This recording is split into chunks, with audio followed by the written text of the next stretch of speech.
Oh yeah!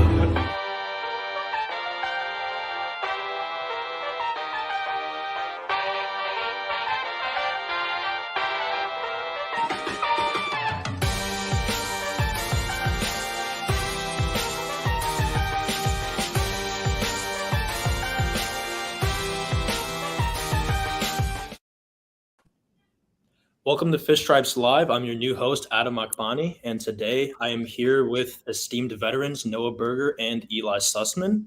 How are you Eli's guys doing frozen. today? We'll get to him in a minute when he unfreezes. But We yeah, are? Okay. How about you, Noah? How are you doing today? I'm doing fine. That's great.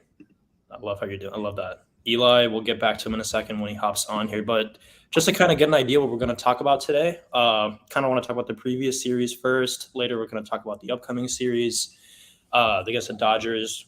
Well, last series was against the Oakland A's. We're going to talk about Jordan Groshon's breakout as a member of the Jacksonville Jumbo Shrimp, as well as Jesus Aguilar's DFA earlier today. We're also going to talk about some around the league topics. One of the biggest ones was Julio Rodriguez, right fielder for the Seattle Mariners, getting an extension for potentially the largest amount of guaranteed money or largest amount of money in Major League Baseball history. And then we're going to get to our super followers. So without further ado, let's go ahead and talk about our previous series. So Noah, since it's really just us two for now until Eli gets back, what were some of the things you saw? What were some of the players that stood out to you? And what were some notes you have looking forward They from that scored A's? more than 4 runs. It's amazing. It actually happened. I was really impressed by Luzardo. I was really impressed by by the entire pitching staff. They really did a great job at limiting runs. Of course, stuff happened in the third game, but you can't win them all. It was a good series. They looked good, but again, you're playing against a team that is pretty much in the same tax bracket as you. So you have a better chance when you're playing a team like the Oakland A's. That ballpark is a rough ballpark to play in, and I feel like they played it really well. There were some excellent defensive plays multiple times by Miguel Rojas, who's honestly one of the best shortstops in the league right now, but no one's gonna. Also, Eli. I think Eli's back, but we'll get him in a minute. There he is. We've been filling time while you've been gone. Don't worry. Yeah, we're just kind of preliminarily talking about the previous series against the A's. I liked the way all the young guys looked. Lewin Diaz his bat's finally been getting hot. Nick Fortes is back. Jacob Stallings has really been hitting the ball well. And yeah, it's just good to see that they know their place at least. They could beat the teams that are below them. The ones that are above them. No, now Noah, I have to step in because that's a very generous interpretation. The teams that they have beat are the Nationals and the A's. The and teams those that are in the same tax year bracket as they them. can feel like significantly superior to everybody else, even the Pirates, even the Reds, even think about anybody that's in the doldrums. It's really just been everybody else is either on par with them or significantly better. And this was a very rare opportunity to kind of assert their dominance over one team that is just very blatantly not trying whatsoever. And they were able to do that. So I don't know if you guys mentioned this, but from that series, from that road trip, I mean, what stands out the most to me is both Luzardo and Cabrera, both these guys that we felt pretty highly about earlier this year. And now both of them, since coming back from injury, they continue to be excellent, just absolutely excellent, looking and kind of like solidifying themselves as having the inside track of being part of this rotation next year. And like very gradually, you're seeing the formation of what could finally be the best version of this rotation that we've seen. If those two perform up to their potential and have slightly better health moving forward, I mean, their stuff kind of speaks for themselves. I feel that both of them have just also become more complete pitchers this year than they were even earlier this year compared to last year. Like that step forward has been pretty significant, even though obviously it doesn't cure everything with this team. Yeah, and I think I think that's one of the biggest things we talked about. I guess what I wanted to mention, was Edward Cabrera's eight inning. I think it was all shutout baseball for those 8 innings, was it not? He pitched very, very, very well no matter what. I think he only allowed I think 3 walks, which was, I guess, not super ideal, but he only had 2 hits and he did strike out 7 batters. So I think we've been seeing Edward, he got his feet wet earlier last year or in 2020. I think it was his rookie year. It might have been 2021 when you guys can correct me. But he's really started to come around with his control and really starting to locate his breaking ball a lot better this past couple of months, especially. I think he's really, really starting to hone in. I think he's going to be a staple in the rotation for many years to come, and he'll likely be the 4 starter, potentially the 5 starter next year, but depending on how Trevor Rogers comes back. But we'll see. I do have a lot of faith in Edward Cabrera, and I really like what he brings to the table. I guess moving forward, we're looking forward to the Los Angeles Dodgers series. This one's going to be at Lone Depot. Was there, Noah, did you want to bring up the Savant data for tonight? That is way far in advance. We still haven't talked about the moves that happened today. Yeah, let's try to go a little chronologically. Before we get into the series, obviously a lot happening today. Probably, I think the biggest thing that we should probably touch on, to be sure, is the end of the Jesus Aguilar era after almost 3 seasons, during a time where, I mean, any way you slice it, he's been one of the better hitters this team has had during that period, which speaks a lot to the fact that there's not a lot of talent around him.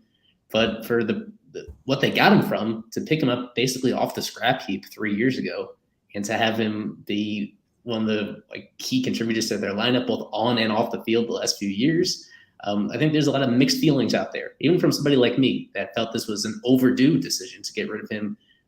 What he did in the meantime was pretty substantial for this team, and one of the few offensive bright spots, especially in 2020 and 2021. Yeah, Noah? The writing was on the wall, honestly. I was a little shocked that they didn't do it when they couldn't send it elsewhere at the deadline. I guess they saw the writing on the wall that maybe Coop was going to get injured again, because he hadn't fulfilled his allotment of injuries for the year yet. And it really is kind of sad at the same time, because he really was one of the nicer guys and one of the real big clubhouse forces. And he was huge in the 2020 and 2021 season, and it just didn't work out this year. And it really it's sad, because he really is a great guy. And I wish him the best. I don't think he's going to get claimed. I hope he does, but I don't think it will happen. But they have until Wednesday if he wants to join a playoff team. And yeah, here Coop's back from the IL, of course. So now the first base carousel, we actually have some clarity on it. And yeah, time to move on. Go ahead. Yeah, so I mean, just in general, with Aguilar, I was someone of, I guess that I'll kind of feed in, since we only have 3 people today, but as a host, I know I'm not really supposed to, but I know with Aguilar, you guys know where I stand on trading, obviously, but if it were up to me, Aguilar should have been kind of dealt probably the year before if we're going to get anything for him, just because we knew once Aggie was WC plusing 111, which he did last year, and he had 93 RBIs and 22 homers. That does have some intrinsic value, and you could have if it means getting a Groshans or a tip player of his caliber at the deadline, or literally a 40 plus or a 45 FE prospect, something of low leverage, I would do it, because it's basically you have Aguilar's option. I think that it was picked up for this season, or he has one for next year, I do believe, actually, not for this year. He has one, I know, at some point, but I don't know. I think if you were going to get something for Aguilar, it's unfortunate that now they DFA'd him, because they kind of just been sitting on a dead dog for a while. And I think if you were going to get some sort of value from him, it should have been last year. My response to that would be the front office thought that they had a chance to win this year, and they wanted him to be a part of that. And him not producing was a big part also of why they didn't compete. He was not hitting well. He was the cleanup hitter that couldn't clean up hit. It was a problem. And when we had Don Mattingly's earlier on in the season said the big boys got to get going. Who were the big boys? Aguilar. And that's a problem. And it was time to move on from him, because guess what? The season was over. But I somewhat agree with you should have dealt him when he was doing well, but that's a lot of revisionist history kind of thing.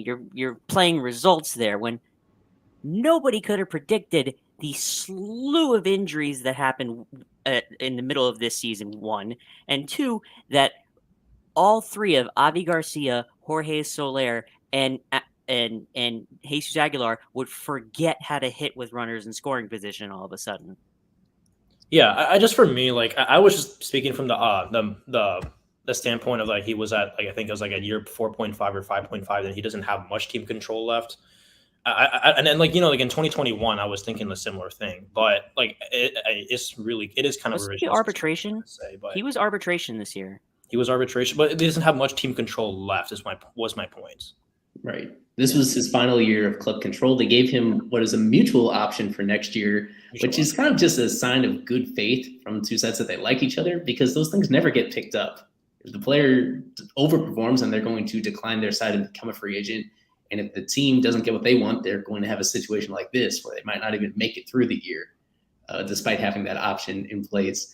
But he was one of the few guys who, for all intents and purposes, was a pending free agent right now. And for them not to either find a deal with him to trade him before the deadline, or to simply cut ties when it was clear that they weren't going to get anything in return, I don't understand this timing. Just as a side note, the fact that it comes right before Venezuelan heritage celebration at the ballpark, I think that's something that meant something to him. And for them to, like, at the very last minute decide that, well, now we don't have room for you, they could have just done this weeks ago. They should have done it weeks ago. And in my opinion, they should have done it before the season. I just didn't understand the fact that they even went into this year with him and Cooper and Lewin Diaz all there. I felt that they needed to pick like 2 out of 3 of them. Otherwise, it just didn't make a whole lot of sense when you have all these guys that are limited to first base. And with Aggie, that's a big factor here, is that the offensive standard when you're a first baseman DH only is super duper high. And like the bar could not be any higher when you're also a guy that happens to be maybe the slowest base runner in baseball. Like, not physically the slowest necessarily, but he exerts less effort running than anybody else. He just moves slower than anybody else does. That's just his style about him. You need to hit very well in order to justify being anything close to an everyday player. He was kind of teetering on that line even last year. And it's not all that surprising that somebody at age 32 has a significant drop off. It doesn't happen in every case, but it happens in a lot of cases. So for a team that, this is what always comes to mind, is this is a team that probably should be kind of obsessed with efficiency if they want to contend due to the limited resources they have. And yet they get really sloppy around the edges with players like this and decisions like this, where they don't have to lean all that much into efficiency. But if they don't, then they need to make really good decisions with the money that they do spend. And this is just another example, at least this final year, where I didn't feel it made a whole lot of sense in terms of optimizing the roster and putting pieces that would assemble a good offense. They didn't come anywhere close to that. And so it's an unfortunate ending for Aggie. But like I said a few minutes ago, it was overall, I think, a positive experience to have him part of the organization. Yeah, and I think, everything I've heard of Jesus Aguilar is always, from a character perspective, has always been super positive. He's always been someone who's been seen to as somewhat of a leader in the locker room, someone the younger players can look up to, especially being of Hispanic descent, is someone that, was probably one of the more likable Marlins by the fan base because of his ethnicity. And I think that is something that we're going to be missing definitely in Miami going forward. One thing I guess I didn't want to mention before we hop into the other series was maybe Jordan Groshans having a really, really good stint over in AAA with the Marlins since his acquisition. Noah, any thoughts on Jordan Groshans so far? How he's been playing over at Jacksonville? I've been watching a bit of the minor league games, and Jordan Groshans seems to be getting on base at a similar clip to the guys that we really like. Of course, all their names seem to escape me right when I needed them.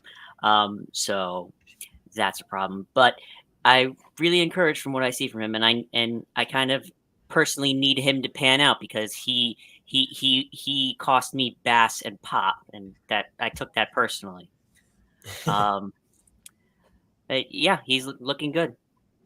Yeah, and Eli, is he still here? Is he? Oh, Yeah, I'm still here. I'm gonna try to fire up the computer one more time so that I can do my usual screen share stuff, but it's probably gonna fail. I have it ready. Yeah, Okay. so I know Noah's picking up the slack in the meantime. On Groshans, he's somebody that I think a lot of us were in favor of the trade, but didn't necessarily expect him to hit this well right away. The fact that he just happens to having the best stretch of his season right after the deal happens, that is no doubt. It's really encouraging and exciting. What they're doing, several things surprise me. One of them is that he's playing second base, including tonight. This is going to be his third start at second base, which is a position that I don't think he played at all in his minor league career with the Jays. And it's a position where I don't project him long term. It seems one of the common opinions is that he most likely was going to be a third baseman based on what we saw from him prior to the trade and in the early days of the deal. For the Marlins to be now kind of rotating in between third and second and shortstop, that's kind of interesting to me. And bottom line is just how much is he going to hit? Is he going to be how close is he going to be to a league average hitter? How much power is going to be there?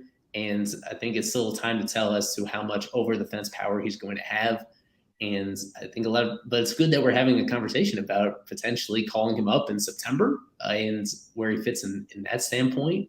Like, there's interesting questions that when you're hitting for like an OPS in the high 800s as a 22-year-old in your first test at AAA, any way you slice it, this is an exciting development for a team that certainly is getting a little older in the infield, even with Aggie now out of the picture. So he really could not have asked much more of him from his first few weeks in the Marlins organization. Yeah, and I mean, like, in terms of Groshans, I was really in favor of this acquisition when it was made. Just kind of getting rid of a couple of relievers who were towards the end of team control, or like, I'm not sure about Pop. Pop was probably not, but They both with had team control. Pop had team, yeah, but I think like in order to kind of like kick the tires on the deal, they probably had to include a different prospect, which was probably what Pop was. But in order to get a guy who was, one's a top 100 prospect who, with a little bit of like, hopefully rehab and can hopefully find his power swing back, who already has very, very good discipline to plate, does not chase, doesn't really have as many holes in the zone as other hitters we've seen in the past. Really, the only like knock against Groshans was that injury that he had in 2019, or the 1 foot injury that he had pre-pandemic. That's causing him to no longer be a top 100 prospect. Because if he had that power going for him, it's hard for me to see Toronto letting him go. I think that especially they might have slightly overpaid it a bit just to kind of get a reliever as they push for the playoffs. But yeah, for me, I love that acquisition in order to get a guy like Jordan Groshans. But yeah. And now looking forward into the next series and potentially more, Noah had the injury reports pulled up from Isaac that he tweeted earlier today. Noah, did you want to go through that? Well, as you'd see Soler doing agility work in BP, I still don't think we're going to see him this season. Bender's having Tommy John surgery on August the 30th, which is this week. Castano left shoulder discomfort, and he's going to undergo an MRI. That's a really disappointing setback because he was recovering from a really nasty concussion that scared the living daylights out of everybody. And he was getting very close to getting back on the mound, and it's kind of disappointing to see that he's got left shoulder discomfort. Avi Garcia is going to start rehabbing in Jacksonville tomorrow. Braxton was seen playing catch today. And the last one to me, Sixto, inflammation on the right shoulder. He's going to receive a cortisone injection on Monday, and they're going to evaluate further. I said it last time. I think he's done. That is my personal opinion. Eli, you're muted. You're talking about it, barbecue chicken being the state of his shoulder at this stage of his career. Even barbecue chicken has some tendons left over. It's really sad because he was a really great pitcher, but one of the greatest abilities of a player is availability, and he has not been available for 2 straight seasons, and that's a problem. Yeah, and he's going to be out of options next year, and they're going to bring him to camp and kind of hope for the best, but he hasn't really gotten close to even being in minor league game situations. I'm kind of in agreement with Noah that like It's a tragic situation, but it's one that's nothing really new at this point. At this point, maybe it's sinking in for people a little bit differently, that they finally are coming to grips with the fact that you can't count on him moving forward. Now that we're about to reach the end of the year, and he's in all likelihood not even going to pitch in a complex league game. He's not going to face anybody. He's not going to face live hitters in a real meaningful situation going on over a year and a half since originally suffering the injury. What did I want to touch on? Well, the Braxton Garrett is probably surprised that he's playing catch this quickly. This is only a week after they placed him on the IL. That came out of nowhere. And this would signal pretty strongly that barring setbacks, he'll be back before the end of the season. They still have to build up his stamina a little bit to be a starter again. That's good, because we were talking about him when that injury popped up, about how kind of unfortunate it was for somebody that was pitching very well, legitimately well, and better than he ever had before against major league competition. So that's big that he is seemingly on track to appear in the big leagues again.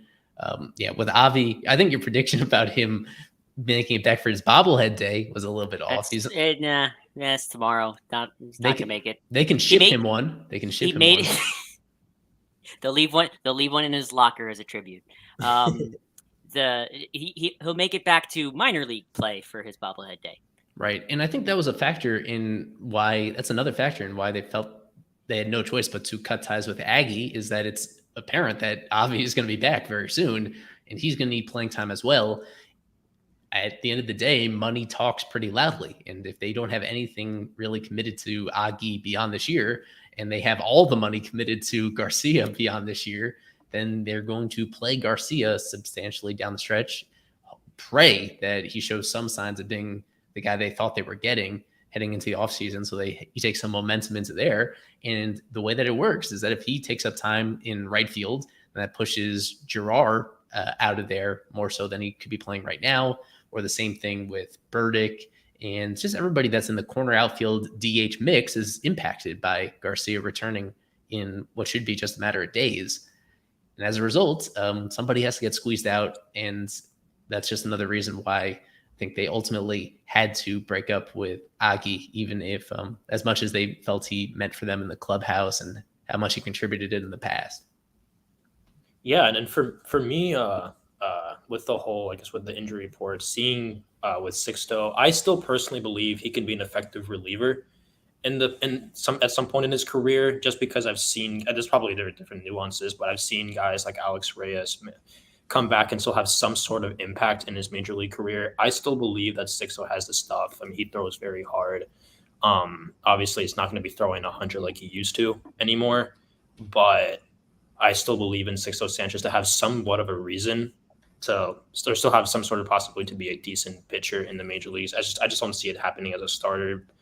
But I do have faith in him. I guess I saw a question by Downlocked here on the comments I wanted to address. It's a very good question in terms of why would we drop Jesus Aguilar now and not have traded for minimal return. Makes no sense. You're absolutely right, Downlocked. In a sense, like, done it through research, or I'm in my personal boat. Like, I was playing OOTP last year, trading Aguilar at the deadline 13 months ago.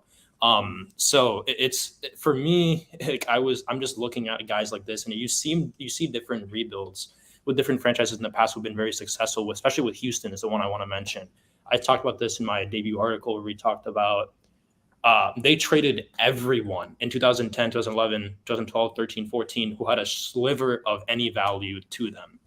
We saw that with Lance Berkman, Carlos Lee, Hunter Pence, Roy Oswald, guys who were staples on the 2005 National League Championship team, just get dealt, and for anything slight. Like, I don't think the guys who they were traded for ended up being like pieces on their 2017 championship team. But the whole point is like, they could have. And like, if you get multiple enough, hopefully some of them will have some sort of value. And it's just the idea of getting players who are going to be there for a long time instead of guys who are going to be gone. It's just that kind of like rational thinking that some front offices are capable of making decisions on that notion, and others are just not. And it seems like Miami is one of the ones who are being Darwined out of this. Well, let me step in. I don't know. I do know. I do know that Aggie just did not have any value at this deadline. Even if they ate the money, he was just playing that badly in all aspects, or he was just a replacement level player who only plays one position, and that's first base on the bottom of the defensive spectrum. Like, if you just look around the league and other teams that maybe could have used him there are very few players like him that were playing substantially with contending teams. Really, the only one was like Pujols early in the year. Like if you compared what he was doing with what Pujols was doing at that stage of the year before Pujols caught fire again over these last few weeks, that's really it. And of course, with the Cardinals, Aggie would not have the exact same resonance with their clubhouse and with their fans that Pujols did. And across the league, it's just hard to find a right-handed hitting first baseman DH who has below average power at this stage of his career and who has his other limitations, even if they ate all the money, because they've shown a willingness to eat the money. When they traded Starling Marte as a rental in that situation, the reason why they were able to get Luzardo back in return, that former top prospect and all the pedigree and promise he had, is because they ate the money that was owed to Marte. In that case, it was like about $4 million or somewhere in that neighborhood, in addition to actually parting ways with him. So I don't want to underestimate them that much. I feel like they tried to find a fit with Aggie, and ultimately there just weren't any takers in this particular year, just because of the unique and kind of undesirable skill set that he has and the current performance that he was giving them this year. Yeah, Noah? There are two things I want to mention, a couple minor league things. One matters to pretty much only me. Peyton Henry was suspended because last Friday he got into a fight with a hitter from another from the I don't know what NAS is. Nashville. Thank you. Yeah. Wow. He took exception to the hitter trying to bunt in a 6-0 game, and he got into a fight, threw some punches, shoved an umpire, and got suspended. We don't know how long he was suspended for, but not a good look. And also a really encouraging start from Trevor Rogers in AAA this week. A really encouraging start. I'm trying to pull up the stats. It was through 6 innings, no hits, no runs, 1 walk, 12 strikeouts. 12? That's a lot. That is more than any other AAA Marlins pitcher has had this year. That's more than Max Meyer had in any game. That was the most dominant outing that we've seen at AAA for the Marlins this year. And I think that's something that we should emphasize. It all but solidified in my mind that he's going to be rejoining their rotation next week. I think that is what they wanted to see from him before giving him another shot in the majors.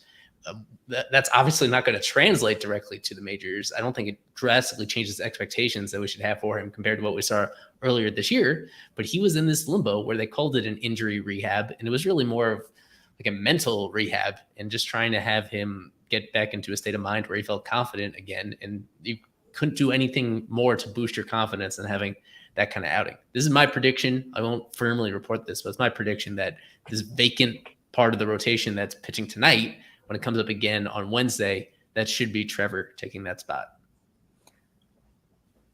Yep. Yeah, I agree. I think if anything, Trevor definitely deserves another opportunity and to prove himself in the major league level. Obviously, he's having a very, very, very difficult season, but all-stars just don't happen by accident, and you don't strike out 12 guys, 13 guys per 9, or whatever he did last year, which is over 10, by accident. And you're also, very lastly, not picked in the top 15 you're not picked with a 13th overall pick in the 2017 draft if they don't believe you could potentially be a very, very good contributor or potentially an all-star. So I fully believe in Trevor Rogers that he can make a return. He has struggled, obviously. His strikeout rate isn't completely tanked. Like the velocity is still exactly where it was last year. It's just the fact that he's having a little bit of trouble keeping the ball down, and he's allowing a lot of home runs. His walks are also up, so it's also a command issue. Or I should say probably a control issue before I should say command. But if he's having this many walks. But I think in general, I think he'll be okay down the road. And I believe in Trevor Rogers, and I think he's not going to be your ace. Obviously, that's reserved for someone I would believe like Sandy or potentially Yuri. But I do believe that he's going to be in the rotation next year, and he'll definitely have a much better season and bounce back and potentially be at least a 2 or 3 win pitcher. He may not be the same all-star he used to be, but he'll still be a very, very valuable piece in the rotation for years to come. With that being said, I think Eli, is it a good time to go into the next series? I think Noah mentioned that he had Savant data pulled up for tonight's game against LA. No, wait, it's that way. There we go. And it's above Yeah, us now. Noah, anything you see in particular here with this line that you wanted to talk about? It's a lot of red on the Dodgers side. Yeah, That's scary. Yeah, not just overall red, but recent red Yeah. as well. Like I pulled it up just the last 30 days. All these guys are good hitters recently. I think Chris Taylor is the coldest guy in this lineup, where he's been That's terrifying. He's like an 80 WRC plus over the last month. But the hottest hitter on the entire team might be the number 9 hitter, Trace Thompson. I mean, what he's done this year, people would be wowing about it and hyping it up ad nauseum if the Dodgers didn't do this like every single year. Every single year they have a Trace Thompson. They have a journeyman guy or a really overlooked prospect that becomes great. And he has been great playing part-time for them. He has become having a career year, even though it's like his 8th year in the major leagues or something like that. And the other names are very familiar with this team. Like there have been different times during this Dodgers dynasty, if you will, where they've done a lot of matchups, they've done some platooning, and then this year they just have these guys at the top that are so undeniably excellent, regardless of matchup, that they play every single day with Mookie and Trey Turner and Freddie Freeman and even Will Smith as a catcher. Like he's somebody that has solidified himself. He's put himself right in that conversation with Real Muto as like one of the very best catchers in baseball right now. That's just the top half. I mean, Max Muncy was somebody in recent years that was as good a hitter as almost anybody. And after a very slow start this year, he has come on late to be great. This is a team, since the start of July, they've only lost back-to-back games one time in like 2 months. They've had one baby losing streak in 2 months in a huge portion of the season. And they are destroying people. The run differential kind of says it all. They're at plus 275 in not even a full season. It's insane. They are firing on all cylinders is the cliche, but this is truly like above and beyond the best team that the Marlins have played this year. And it looked like it when these teams faced just last week in LA. They're going to be, again, strongly favored in this matchup. And especially tonight, where the Marlins are kind of going with a bullpen game, a glorified bullpen game. And yeah, I mean, for me, like, yeah, you guys hit it right on the head. Like, it's kind of like somewhat like a little unfortunate that our only like true Reds are in plate discipline and sprint speed. But yeah, like you guys hit it on there. Like this Dodgers lineup is so overpowered that like their run differential, as you mentioned, is like 260, 270, and is about like I think like 100 or so runs over the next team, which I believe is like the Yankees, if I'm not mistaken. I can double check that. But then it's just their head and shoulders just above the competition in, you know, their record. And it even shows in the run differential that they're not just kind of BSing it and getting lucky. They've been absolutely fantastic this year. And in my opinion, they're my picks to win the World Series. And as far as the Marlins go, you don't want to shy away from strong competition, especially at this point in the season when we've got the young guys coming up and getting playing time as we go into September. Obviously, it's August right now, but even later in the season, we're playing good teams still in our division. I think it's going to be very, very good to see who can send them to the very strong hitters that we've got in this Dodgers lineup, or in any lineup for that matter, that is on a good team, and to see what they've got. So if anything, we're going to be seeing who is going to be part of this potential Marlins future World Series team that we were trying to build, and we're going to see who are the biggest guys and who can really step up and show and prove themselves in the big time against the good teams. So I think we're going to be seeing that down the road. I think this is great for Miami because you want to play against the best teams, so you can prove yourself. And even if you lose, you can say, hey, it was against the best guys and we didn't get cheated. So yeah, in particular, I talked about him earlier about Edward Cabrera, and I mean, he is trying to finish off a scoreless month, the first of its kind, if he does so in Marlins history for a starting pitcher, like to actually be a starter throughout a month and not give up a run. And if he does it, he'd really be earning it against what should be a pretty similar lineup to this one that's coming out on Sunday. And what he's done this year to try to not just solidify himself as a starter, but to put him in the conversation as like maybe the number 2 guy, potentially behind Sandy, if he keeps this up. It's just the quality of his stuff and the improved control. All he needed was like decent control to get his stuff in the zone early in counts, because after that, like he wins. He gets so much weak contact and he gets enough strikeouts. He throws enough total strikes and that he's not giving away free base runners.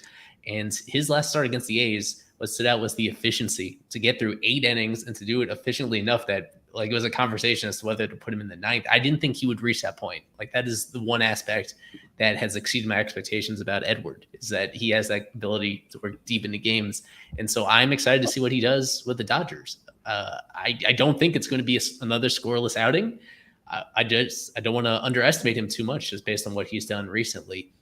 So that's going to be part of the series that we didn't see in the last matchup. That's going to be one key difference that I'm excited about. Yeah, Noah, thoughts on Edward Cabrera or the next series you mentioned that you want to hop in? So it's something that one of the things that I find cool, that not many people find cool, and this is just a peek behind the curtain. This is from today's game notes. It's not something you see very often. Also, if you become a super follower to Fish Stripes, you get access to these game notes. So there's your subtle plug. I've never once seen them put 2 pitchers as the starting pitchers for today when it's not a doubleheader. And this it's obvious that they're going to go with an opener in Nance and have Hoeing come in later in the game. But this is just something I found cool, and also a way for me to slip in the plug to super follow for the game notes. So you said Tommy Nance is opening and then Brian Haining is following? Brian Hoeing. Okay, my bad. Tommy Nance will be opening. He pitched 3 days ago. I don't think he'll go very deep, maybe an inning, 2 innings. Then you'll probably see Hoeing try and battle his way through maybe 2, 3, 4 innings. Hopefully he can go the rest of the game, but that's probably not going to happen, knowing that it's the Dodgers and they're good. So it'll be interesting to see what Hoeing brings out today and how Nance starts him off. Hopefully they don't get shelled in the beginning of the game. And you get that sneaking suspicion that they're going to get shelled in the beginning of the game, and it's just not going to look good. But it'll be interesting to see. There's a left-handed starter on their mound for the Dodgers, so I don't expect much offense from the Marlins. Right. I was finally looking this up because everybody knows they stink against lefties, but historically, there just not been another season anywhere close to this in Marlins history where they've performed this badly in terms of both getting on base and slugging. They've padded everything when they face lefties to a level that even the worst teams in Marlins history, teams that I think kind of clearly were worse than this team, yet still performs more competently against lefties. It's such a unique issue that they've had all year long, and nothing has solved it. And I mean, one thing I guess I could bring it to Adam as a question is that maybe they're trying to do too much when it comes to platooning and switching the lineup against lefties. And that's kind of what stands out to me. If you want to get the lineup back up here, like what stands up about this lineup is that they are not leaning as hard into platooning as much as they have at other times against lefties this year.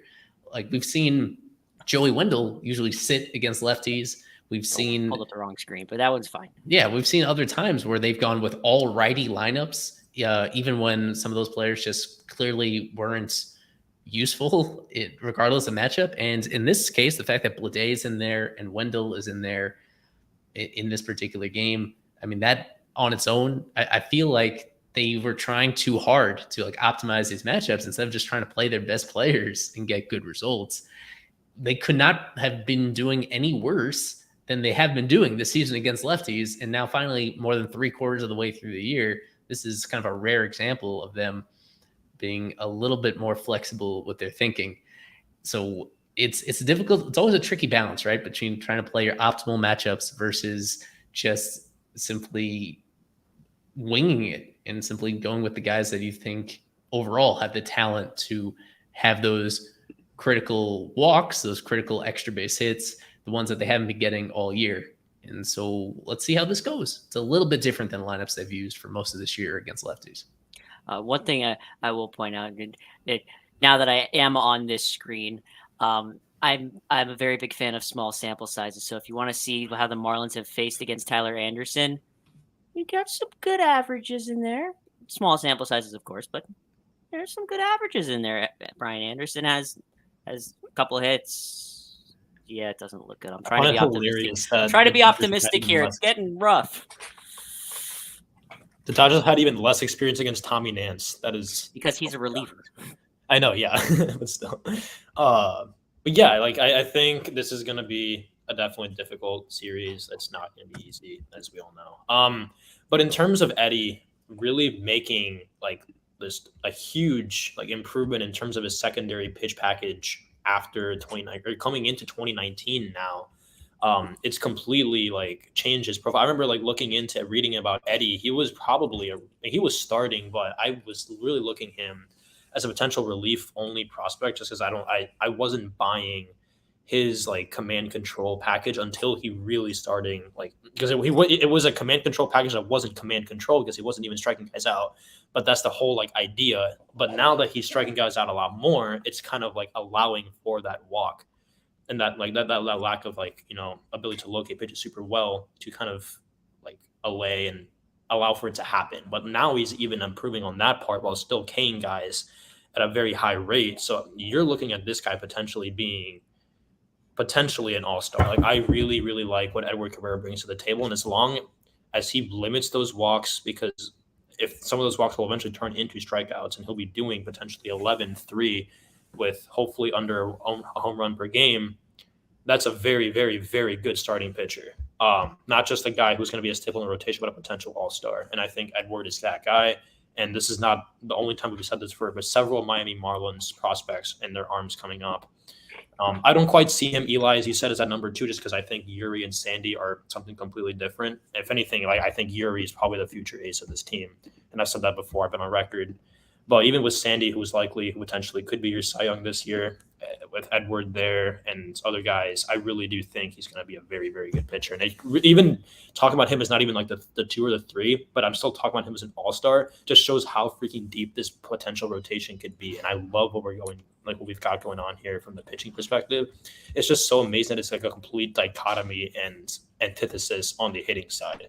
So that's one of the things that like really like, you know, is like, it makes like Marlins to me one of the most interesting franchises in North American professional sports and why I love writing for them. So this is like, for me, that's like one of the biggest things. You love writing for them because of their dysfunction on the hitting side. It's interesting to talk about. There's so many things that you can talk about with the Marlins. It's one of the most like polarizing franchises I could think of in American sports. Like, have you not seen the New York Mets? 2 championships, but like not winning anything else beside that is like, wow. You know, so like that's something I really like. That's one of the biggest things for me. But yeah, and I guess one thing we could go to from here is around Major League Baseball. One of the things that we have, what's up, Kevin? One of the biggest moves that we saw earlier today was Julio Rodriguez, the right fielder for the Seattle Mariners, one of the best young and up and coming stars in Major League Baseball, getting it's such a complicated deal. It's a potentially 8 to 10 to 12, 16, up until 18 years I've seen, with $210 million minimum guaranteed, going all the way up to I think $450 million I saw, which would be the most guaranteed money, or the most money in Major League Baseball history. So I think it's a very interesting type of contract. I wanted to see what you guys had. Obviously, it kind of broke today, so ideas kind of might be all over the place. But preliminary thoughts, Noah, on the Julio Rodriguez signing, if any. We can also kind of talk. Julio! That's my thoughts. What's up? Julio! Wow, I just heard myself twice. But did you have anything to say on the contract? No, he didn't. Did He it not did not come have through? anything. You cut off. It's like I couldn't hear you. It cut off? Ruined it. I heard the Julio part, but then after that, I just missed it. Yeah, that's all. That's my thoughts. Okay. Eli, any thoughts on the signing and the potential structure of the deal? Yeah, you guys should hear me fine. I'm uploading the predictions video for a moment that we'll be playing in just a bit. But it's a fascinating deal. It is, as you mentioned, there are some elements of Fernando Tatis in there, and both the risks that Tatis has borne out with the Padres in terms of how, even though they want to give him that's kind of a template for, I guess, what it costs when you lock up somebody even so early in their career. If you want their prime years potentially, that there's a certain expectation about the amount of money that you need to guarantee and give them an opportunity to obtain. But there's very unusual division between how much he's insured of making and all the incentives that go along with it. In this case, most of them I believe are tied to MVP votes. They are really making it performance based as to whether or not he gets as much of that money as possible, which could go up, I think, north of $400 and something million. It was some number that I think would be a record for total value in a contract to this point. And yet there's that fascinating inflection point in the middle of his career where, the team has an opportunity to either pick up the club option, or if something goes horribly wrong with him by the middle of his career in his late 20s, then they can decline it. And at the same point, it is unusual. It is definitely unlike anything else that we've seen. Aside from Tatis, the Wander Franco deal that the Rays gave out to him just this past offseason, this has some elements of that as well in terms of how early he is in his career. And the reason why a player like this is worth making this kind of investment in the first place is because it's such a blend of both floor and ceiling with this type of guy. Like, now we've already seen, like, as a rookie, he's already a far above average all-star caliber center fielder at this age.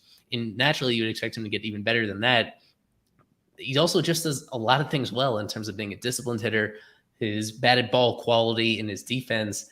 Even if things go wrong physically for him, or in terms of how he's being pitched to, like, it just feels like he's a safe player, especially for the first, even for $200 something million as well. Like, it's not guaranteed that he's going to deserve all that money and be worth it, but in most scenarios, if you simulate his career a lot of different times with all the skills that he has, and probably just as much as anything else, as somebody they drafted and developed him and probably know his makeup as good as anybody else. And he's somebody that all the way through as a prospect just got the highest possible compliments for who he is and the work that he puts in. I feel like that is part of it too, where they just feel comfortable with him as an individual as well, in a way that you maybe aren't usually able to do with most players that have this relationship with you. So overall, I like it for the Mariners, probably even more so than for the player, but I like it for both. I mean, it's hard to be anything but just absolutely blown away by the fact that this kind of long-term deal, this potentially record-setting deal, has been handed out at this stage of the year too. Very unusual for this to come together during the season in the heat of a pennant race. Yeah, and I think for me, I guess it's kind of like Lennon. It's almost kind of like, for me, it's like the next evolution of contracts in a sort of way. Like, we used to see all the time, like guys like A-Rod, Pujols, and just like other players in general, Miggy Cabrera, sign these mega deals when they hit free agency. I think Miggy was, avoided free agency as a whole, but regardless, they signed big deals when they're past 27, 28 years old, and we see how it kind of pans out for them. And then since then, we've seen a shift towards pre-arbitration extensions, a la Acuna, a la Soto, a la Tatis. And I think now, because we've seen the teams are starting to say, okay, yes, the value should still be there anyway, but what if they get caught with roids? What if they get hurt? We want to have some sort of policy that's going to prevent us and protect us as a team, but still be able to reward the guys if they're going to be as successful to potentially be. So I think this is the next evolution of contract. It's very, very good because it allows it's team friendly in a way, but it's also friendly for the player because Julio's going to be making $500 million no matter what happens. But he has the potential to make up to $500 million if he just improves and he continues to play. And I think this is going to be a nice middle ground going forward.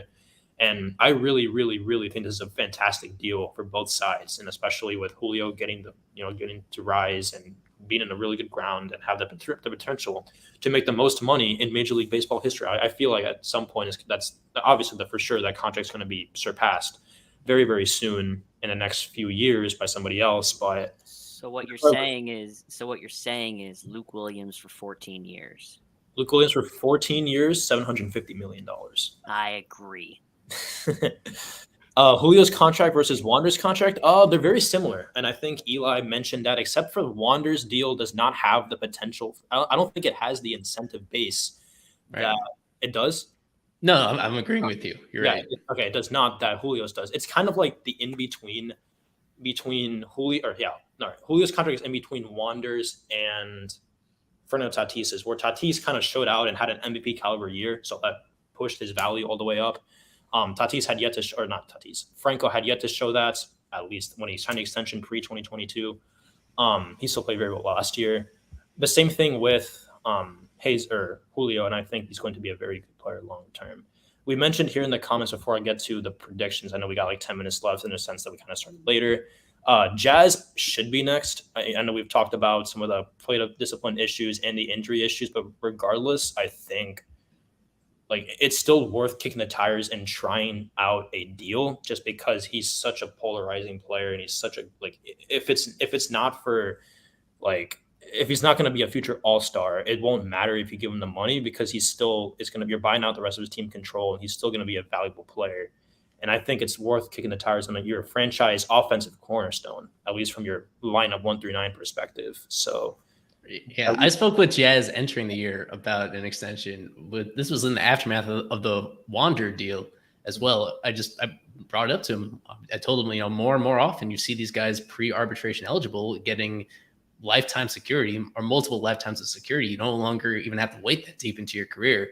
And I thought from the Marlins perspective, it would have made a lot of sense to get it done even before the year, just on what he showed last year. Like that was the time to get good value on him, or he wasn't quite established as that surefire potential star player, but you saw all the makings of it when he was healthy.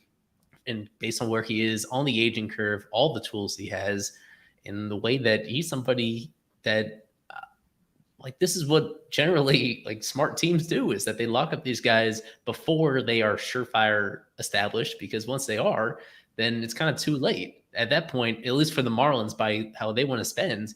Like almost really the only reason why they may have gotten this now extra window to discuss this is because Jazz got hurt, because he's missed most of this year due to injury, unfortunately, which is another risk factor. At the same time, it prevented him from truly like validating himself as that type of player that would otherwise be like totally out of their price range.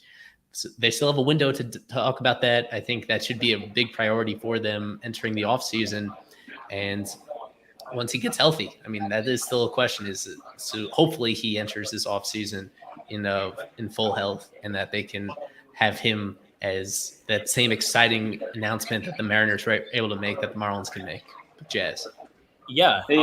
I think that was something really cool. I think honestly, I personally would have waited potentially till this year, but I wanted to quickly, before I guess we go into predictions, Daniel just joined. If you had any thoughts on what's going on, I hope you're doing well, buddy, today. You're at the game.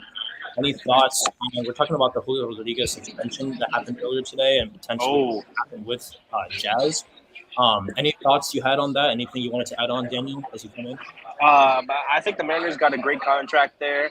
Julio's going to be, even if he produces regularly, I think it's a really great contract for them. It's an opt-out at his age 30 year. I believe it's an option, a player option. So it's around 7 years, 190, and then it can be 6 or 7 for 200. So either way, Julio could restructure that contract for the Mariners. I think that's something that it's a really good contract. Again, with Jazz, that's tough. I don't know if the Marlins even have $200 million to give him. It's probably somewhere around 60 to 90 or $100 million. I would give it to Jazz. I think Jazz has proved it. The only thing maybe to prove is just injuries, but that's nothing he really has that much control over, or if any. But I think he'll regularly play anywhere from 140, 162. I think you give him that type of contract. And for your press box report, everything looks good. A lot of fans here tonight to see the Dodgers and the Marlins. We saw Clayton Kershaw, so I want to give a big shout out to Lewis, our biggest fan of Clayton Kershaw. Looks great. All the players here looking good. Went to the clubhouse. Aggie, sad getting DFA'd, but a lot of hugs. There was a lot of hug watching the clubhouse, talking to Aggie. It was disappointing. Just how he's been here since 2020, and they showed a graphic where he's led the Marlins in every major stat since being here in 2020, which is really incredible to think about just how much of an impact he's had since 2020. And now seeing that him being DFA'd and hopefully making to a playoff team, a little sad that it happened now with just so many days now for him to become playoff eligible, and not happening a little earlier. But besides that, from the press box, everything looks good. Everyone looks ready. Dodgers look stacked. Joey Gallo is confirmed the biggest human being on the planet. Gigantic human being. He's not even in the lineup. So that kind of tells you how deep they are. Trace Thompson was just crushing baseballs. And former Marlins in the ballpark also look great. Austin Barnes, Andrew Heaney, Alex Vesia. So everything looks good in the press box. Isaac has the recap. I'll try to give in maybe a little audio game recap, just my thoughts on the game, but everything looks great. And we're ready for the series. And I believe I gave Eli my prediction, which should be fun with a very special guest also. Yes. Perfect. Yeah. So with that, let's go to our final topic, which is just going to be our predictions for the series. Obviously, we're going to kick it off with our super followers. First, we had perfect timing here. Gabriel Revilla was first saying the Marlins go 1-for-3 with Freddie Freeman as his MVP. Very solid pick. Gerardo Encarnacion Stan says the Marlins are going to get swept with Trey Turner being your MVP. Bella Pickman says that the Marlins are going to go 1-3 with Mookie Betts being the MVP. Riley Fuentes says the Marlins will sweep. Very solid pick there. With Edward Cabrera being our MVP. And we've got Romeo, who says that there's going to be a series split with Freddie Freeman being the MVP. Our Loud Marlins fan says that Marlins will go 1-for-3 with Sandy being the MVP. And we've got Sean Millerick saying the Marlins will go 1-for-3 with Freddie Freeman as the MVP. Peter And Pratt, they keep going. Yeah, they keep going on you. I'm going through all of them, right? Yeah, Peter Pratt has the Marlins going 3-1 with Koopa Loop being the MVP. Willie N says 1-for-3 with Max Muncy, and There we go. There we go. The point of the banner was so that we didn't have to read them out. Well, no. So ideally, we still do the screen share, but I'm in a position where if we do the screen share, it's going to crash on me. So I wanted to find some way to make sure that everybody gets on the screen. So now we'll play the quick video from the field, and then we'll give our takes real quick.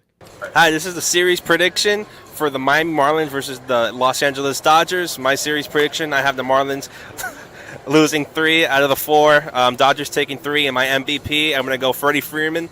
He rakes at this ballpark, and he's going to do it again this series. Isaac, what's your prediction? Sorry, Joe Fasaro is making me nervous. He's staring at us. You want to Come in. Yes. Come in. Special guest, Joe Fasaro. What's your series prediction, and who is your MVP of this series? I think the Marlins sweep them in 4. Okay. And the MVP of the series will be Sandy Alcantara. Okay. Perfect. Isaac. I think they split it 2-2, and I'll give the MVP to Sandy Alcantara. All right. Andres? One more time. I guess it's going to be 3-1 for the Marlins. And then the MVP is going to be Sandy Alcantara. All right. Alex, your prediction. I think they're going to split the series, but I'm going to have to give my MVP to Will Smith because just the name. Why not? Let's just do it. Let's just do it. Well, that's it. All right. Daniel's no longer here, unfortunately. But yeah, those were our guys at the press box today, and those were their predictions. Noah, let's start off with you. What is your prediction for this series against this weekend against the Dodgers? I don't think Sandy is going to let them get to him twice. So he's obviously going to be my MVP, and I think they split the series. You think so? Okay, cool. Eli, what do you have going forward? I also have it as a series split. Letting the kids play. I think the kids are going to do pretty well. But ultimately, I think Jacob Stallings is going to be my MVP, guaranteed to start at least a couple games in this series, and his hot hitting will continue. Yeah, and I'll give my prediction here as we start to wrap up the show for today. I guess for me, I'm going to say that the one game the Marlins salvage is going to be the Sandy start. So I say they're going to go 1-3. With the MVP, I'm going to go with my guy, Mookie Betts, one of my favorite players in Major League Baseball. So I think he's going to be our guy that is going to be the MVP. He's been one of the better players all year. So that's my selection. With that, I think that's a good place to wrap things up for Noah, for Eli, for Daniel, who came in for the momentous time that he did. For myself, Adam Akbani, this has been Fish Tribes Live. We hope that you have a fantastic Thursday or Friday evening, and go Marlins. We got to end it off right. We got to